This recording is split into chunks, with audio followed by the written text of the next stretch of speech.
அஸ்ஸலாமு அலைக்கும் வரஹ்மத்துல்லாஹி வபரகாத்துஹு. நபி ஸல்லல்லாஹு அலைஹி வஸல்லம் ஒரு சிறந்த படை தலைவராக இருந்தாங்க என்பதை நம்ம பல ஹதீஸ்களில் நம்ம பார்க்கலாங்க. ஸோ மாடர்ன் மிலிட்ரி அனாலிசிஸ் ஓடு நீங்கள் பார்த்தீங்கன்னா ஒரு பெஸ்ட்டு கமாண்டராக இருந்தாங்கன்றதை நம்ம கண்டிப்பாக சொல்லலாம். அலி ரதியல்லாஹு சொன்னாங்க, போர் கடுமையாக எதிரிகள் நம்மை சந்திக்கும் போது நாங்கள் நபிஸ்லாசம் பக்கம்தான் பாதுகாப்பாக ஓடி போவோம், நபிஸ்லாசம் கிட்ட தான் போய் நம்ம பாதுகாப்பு தேடுவோம் அப்படின்னு சொன்னாங்க. ஏன்னா நபிஸ்லாஸ்லாம் தான் எதிரிகளுக்கு மிகவும் நெருக்கமாக இருப்பாங்க. முஸ்னத் அகமதுல வரக்கூடிய ஹதீஸ் நபிஸ்லாஸுடைய வீரத்தை சொல்கிறது. அனஸ் ரதியல்லாஹு அன்ஹு சொல்றாங்க, நபி அவர்கள் மக்கள் எல்லாரையும் விட சிறந்தவர், மிகவும் அருளான ஒரு மனிதர், மிகவும் தைரியம் உள்ளவரும் ஆவார் என்று சஹீஹ் புகாரில சொல்றாங்க 2820.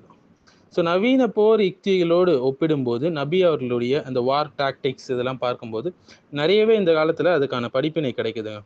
குறிப்பாக நீங்கள் பார்த்தீங்கன்னா இன்டெலிஜென்ஸ் கேதரிங், உளவு சேவை என்று சொல்லுவாங்க. இது முக்கியமான ஒரு விஷயம் போர் நேரங்களில்.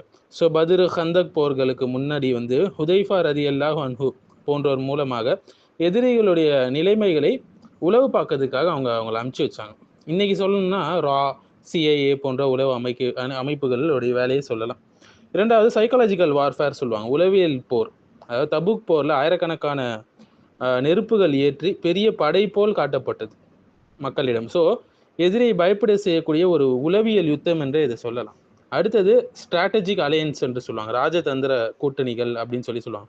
ஹுதைபியாவின் உடன்படிக்கை போரின்றி வெற்றி தரும் ஒரு திட்டமாக அது இருந்தது.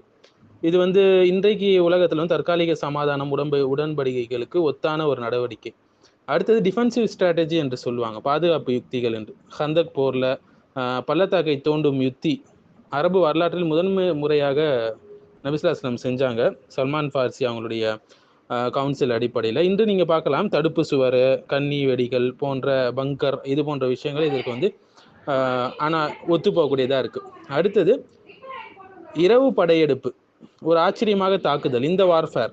ஸோ மக்காவை ரகசியமாக சென்று தாக்குதல், எதிரிகளுக்கு வாய்ப்பே இல்லாமல் செய்யுது ஃபத்ஹு மக்கால. இன்று இதை எப்படி சொல்லுவாங்க, ஸ்பெஷல் ஃபோர்ஸஸ் ரைட்ஸ்ன்னு சொல்லுவாங்க, லிட்ஸ்கிரிக் என்று சொல்லுவாங்க. இதெல்லாம் வார்ஃபேரில் வரக்கூடியது.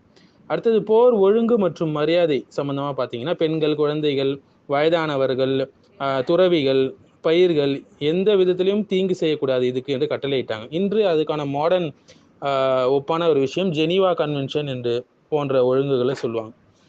ஸோ வரலாற்று அறிஞர்கள் என்ன சொல்கிறாங்க அப்படின்னு பார்த்தீங்கன்னா, மான்கமரி வாட் என்று சொல்லுவாங்க. ஒரு அறிஞர் என்ன சொல்கிறாங்க, முஹம்மது ஸல்லல்லாஹு அலைஹி வஸல்லம் ஒரு மத தலைவராகவும் இருந்தாங்க, சிறந்த போர் தலைவராகவும் இருந்தாங்க, ரெண்டுலையும் வெற்றி பெற்றாங்க அப்படின்னு சொல்கிறாங்க.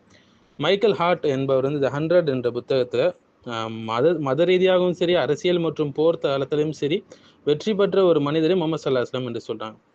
ஸோ நபி ஸல்லல்லாஹு அலைஹி வஸல்லம் அவங்க நவீன போர் யுக்திகளை கடந்து இந்த வார் டாக்டிக்ஸ் இதெல்லாம் தெரிந்த ஒரு மிகப்பெரிய ஒரு தலைவராக அவங்க இருந்தாங்க. இன்றைக்கு உள்ள மிலிட்ரி லீடர்களுக்கு ஒரு முன்னோடியாகவும் இருந்தாங்க என்பதை நாம் பார்க்க முடியுது.